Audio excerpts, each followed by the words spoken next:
एक महीने और एक हेयर कट के बाद I am back with another video. तो पिछले एक महीने में सैमसंग ने बहुत सारे डिवाइसेस अनाउंस या फिर लॉन्च किए हैं। इनमें से एक है उनका Tab S7 सीरीज। तो इस वीडियो में हम उन डिवाइसेस को कंपेयर करेंगे एप्पल के iPad Pro के अगेंस्ट, ये देखने इनमें से कौन सा टैबलेट डिवाइस आपको लेना चाहिए।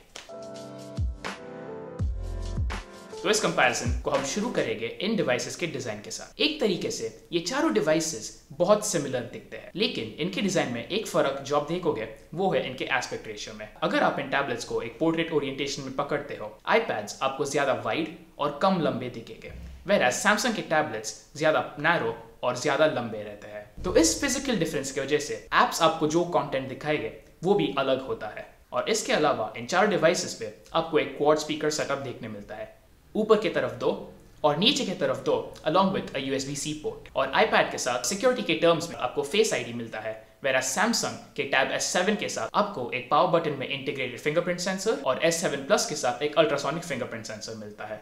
और सैमसंग के दोनों टैबलेट्स में आपको फेस अनलॉक भी मिलता है, लेकिन ये फेस आईडी के लेवल का नहीं।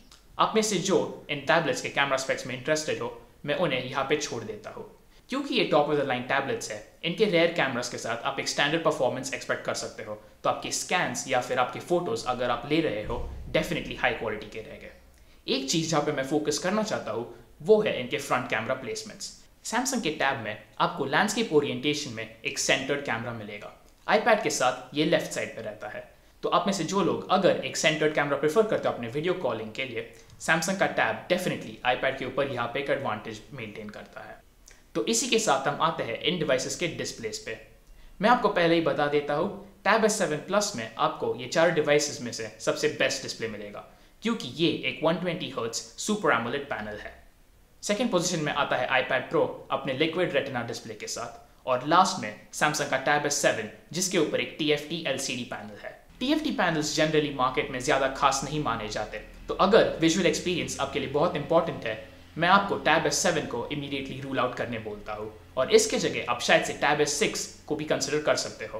और इसके अलावा ये सारे टैबलेट्स के पैनल्स 120Hz पे रिफ्रेश होते हैं, तो आपको वो स्मूथ यूजर एक्सपीरियंस जरूर मिलेगा। तो अब हम बढ़ते हैं इन डिवाइसेस के परफॉर्मेंस के ऊपर। Tab S7 सीरीज के साथ आपको मिलता है Snapdragon का 865 Plus जो उनका लेटेस्ट है, और iPad Pro के साथ 2020 मॉडल्स में आपको मिलता है A12Z जो बेसिकली iPad Pro 2018 का A12X है, बट एक एक्स्ट्रा GPU कोर के साथ। लेकिन डे टू डे यूजेज में आप इन टैबलेट्स के बीच में कोई डिफरेंस नहीं बता पाओगे। सिंस मेरे पास एक Tab S7 नहीं है, मैं आपको एक डिटेल्ड परफॉर्मेंस कंपैरिजन तो नहीं दे सकता हूँ, लेकिन मैं आपको ये गारंटी कर सकता हूँ कि अगर आप कोई भी टास्क करना चाहते हो, ये दोनों टैबलेट्स उसे बहुत इजीली हैंडल कर पाएंगे। इसके अलावा ये सारे tablets 6 GB of RAM feature करते हैं, और इन सब का बेस स्टोरेज 128 GB है।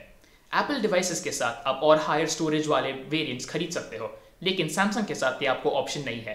बट एक एडवांटेज जो सैमसंग टैबलेट्स होल्ड करते हैं वो है उनके पास microSD एक्सपैंडेबल मेमोरी का ऑप्शन रहता है। वेरिएंट्स की बात करते हुए मुझे कनेक्टिविटी याद आता है। Tab S7 के साथ आपको एक Wi-Fi प्लस LTE या फिर सिर्फ Wi-Fi मॉडल मिलेगा, whereas Tab S7 Plus के साथ आपको एक Wi-Fi प्लस LTE मॉडल सिर्फ मिलता है। iPads के साथ आपको मल्टीपल ऑप्शंस रहते हैं, आप सिर्फ Wi-Fi या फिर Wi-Fi प्लस LTE दोनों खरीद सकते हो। तो इसके साथ हम आते हैं इन टैबलेट्स के एक्सेसरीज पे।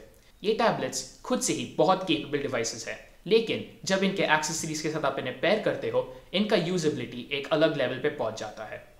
सैमसंग के टैबलेट्स के साथ S Pen इंक्लूडेड होता है, whereas एप्पल के iPad Pro के साथ आपको एक एप्पल पेंसिल सेपरेटली खरीदना पड़ता है, जो रिटेल करता है 10,900 के लिए।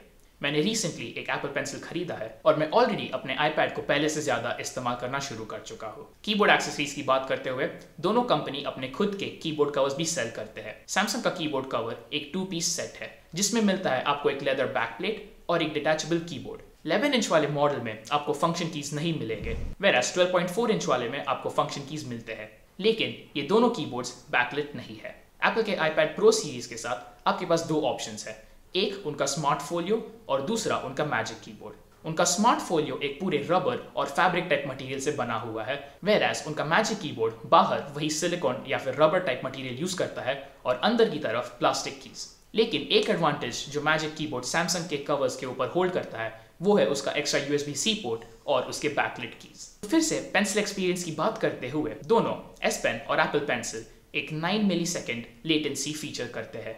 इसका मतलब आप विजुअली कोई डिफरेंस नहीं बता पाओगे, जब आप स्क्रीन पे पेंसिल रख रहे हो और जब स्क्रीन पे आपको रिजल्ट मिल रहा है। लेकिन एप्पल पेंसिल की डिजाइन की वजह से उसका टिप ज्यादा हार्ड है, वेराज एस पेन के साथ उसका टिप स्लाइटली अंदर जाता है जब भी आप उसे एक सरफेस पे दबाते हो।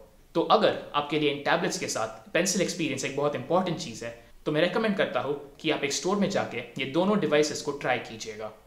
बट अगर आप मुझे पर्सनली पूछते हो, मैं एप्पल पेंसिल का डिजाइन ज्यादा प्रेफर करता हूँ। इसके अलावा एप्पल पेंसिल पे एक टच सेंसिटिव सरफेस है जहां पे आप डबल टैप के साथ सर्टेन एक्शंस कर सकते हो। एस पेन के साथ यहीं पे आपको एक फिजिकल बटन मिलता है। तो इसी के साथ हम आते हैं इन डिवाइसेस के सॉफ्टवेयर एक्सपीरियंस पे।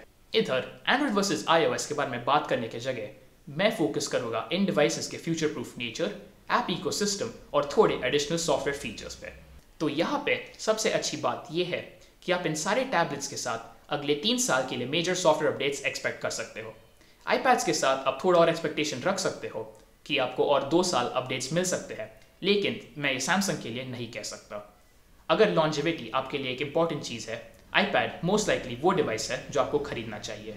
अगर आप करेंटली टैबलेट मार्केट को देखते हो, आप ये जानते होंगे कि iPads इसे डोमिनेट करते हैं। शायद से इंडिया में नहीं, लेकिन वर्ल्ड वाइड जरूर। तो इस कारण अगर आप इसके ऐप इकोसिस्टम को देखते हो, आपको दिखाई देगा कि यहाँ पे ज्यादा बड़े डेवलपर्स के एप्लीकेशंस अवेलेबल है और एप्पल के आर्म पुश के साथ चांसेस है कि आपको iPad पे ज्यादा एप्लीकेशंस पहले देखने मिलेंगे। लेकिन एक एडवांटेज जो सैमसंग के डिवाइसेस iPads के ऊपर होल्ड करते हैं वो है उनके सैमसंग डेस्क फंक्शनैलिटी में। ये एक स्पेशल सॉफ्टवेयर मोड है जहाँ पे आपको आपका टैबलेट एक ट्रेडिशनल विंडोज पीसी या फिर मैक टाइप यूआई में इस्तेमाल करने मिलता है। अनफॉर्चुनेटली iPad पे ये फीचर नहीं और इस कारण iPad का मल्टीटास्किंग थोड़े लोगों को लिमिटिंग लग सकता है। नीचे कमेंट सेक्शन में जरूर बताना इनमें से कौन सा टैबलेट आप प्रेफर करते हो और मैं शायद से एप्पल का सितंबर 15 वाला इवेंट लाइव स्ट्रीम करने वाला हूँ।